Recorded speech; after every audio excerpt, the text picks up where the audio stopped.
Hi everyone! Welcome back to my channel! So in today's video, isi-share ko sa inyo yung recent stay namin dito sa Kabayan Hotel sa Pasay City.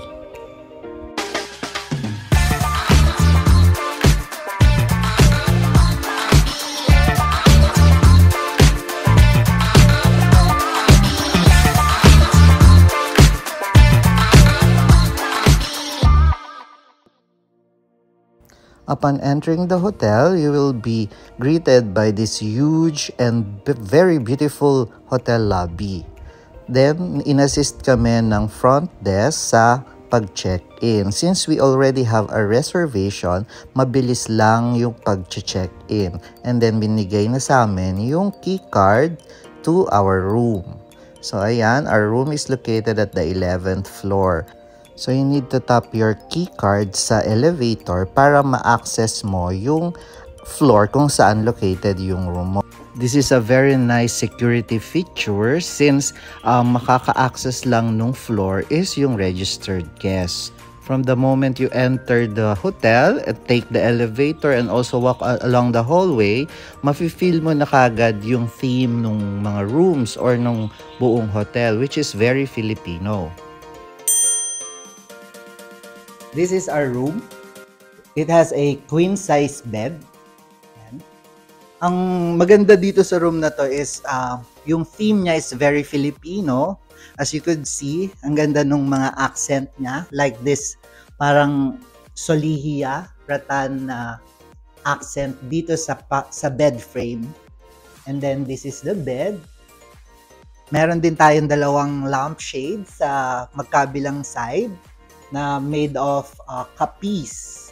Pag nagstay kayo dito sa Kabayan Hotel, mafe-feel nyo yung very Filipino theme ng room. Even sa hallway, sa elevator, and around the hotel, sobrang ganda. Yung theme na Filipino, yung mararamdaman mo. This room nga pala is a corner room and marami siyang windows. Ayan. As you could see, yung natural light really comes in kasi maraming windows tong room na to. From here, makikita mo is yung view ng EDSA. So, ayan. They are going to Makati and Quezon City. Makikita mo rin yung MRT. That is another window ulit.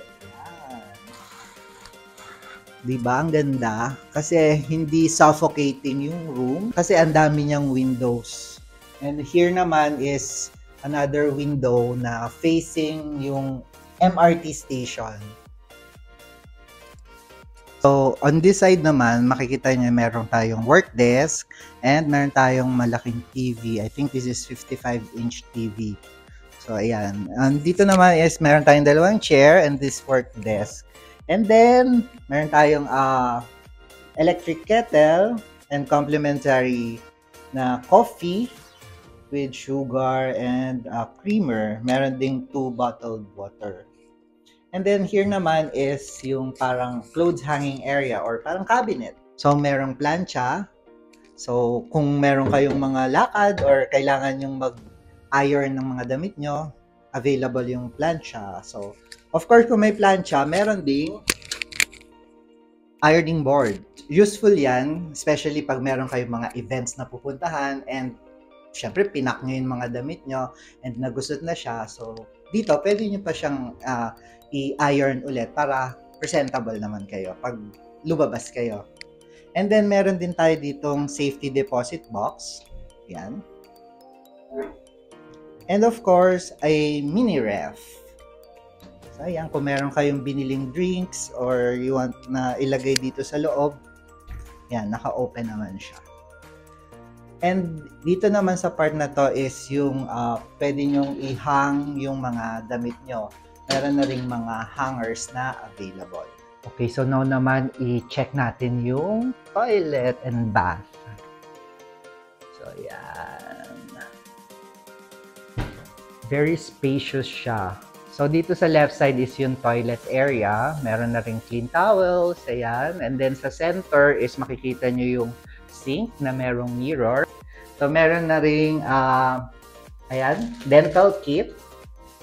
And then dito naman sa right side is yung shower area na sobrang spacious. Tingnan nyo, oh. O, diba? Ang spacious niya. Ayan, with hot and cold shower. And then, meron na ring toiletries. Like this shampoo and conditioner and bath soap. So, ayan. So, ayan, kung tinatamad kayong lumabas, pwede rin kayong magpa-room service. So, marami silang mga dishes na in-offer sa restaurants nila and very affordable. Also, meron din silang merienda buffet for as low as 249 pesos as well as dinner buffet for 499 pesos from Friday to Saturday from 6 to 9 p.m. Available din yung mga rice topping bowls nila. Ayan, beef tapa, and mga iba't iba pang mga Filipino dishes. As well as mga pork teriyaki, ayan, sweet and sour fish fillet. So, from 170 to 200 pesos. So, after we have settled our things inside our room, bumaba kami sa may lobby sa first floor and went to the restaurant to enjoy Kabayan Hotel's merienda buffet.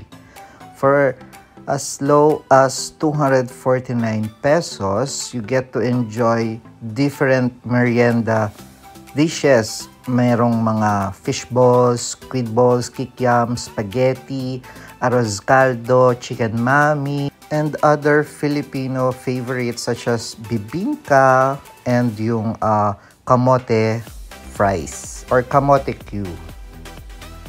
So ayan, sobrang na-enjoy ko talaga tong merienda buffet ng Kabayan Hotel. Sobrang sulit na yung 249 pesos mo. So pag nagstay kayo dito sa Kabayan Hotel, don't forget na itry itong merienda buffet sa Salo Restaurant located sa lobby ng hotel. For dinner naman, we got to enjoy Salo Restaurant's bestsellers such as this crispy calamares, this beef kare-kare na sobrang tender nung beef niya, and this ube langka turon na sobrang sarap talaga na babalikan ko talaga to if ever makabalik ako dito sa Kabayan Hotel. This is definitely a must try and wag nyong imi-miss out na matry ito pag nagpunta kayo dito. Also, syempre to end our dinner, we had a plate of mixed fruits. For the breakfast naman, may ina-offer sila na set meals na meron kang options na mga ulam na gusto mo like adobo, fried fish, gulay, or sausage. So for my breakfast, since ayoko na masyadong heavy that day, pinili ko yung gulay and then merong scrambled egg on the side and fried rice. And then meron ding fruits and brewed coffee. We also had the chance to see the other rooms na ino-offer dito sa Kabayan Hotel. So here's a quick tour of the other rooms.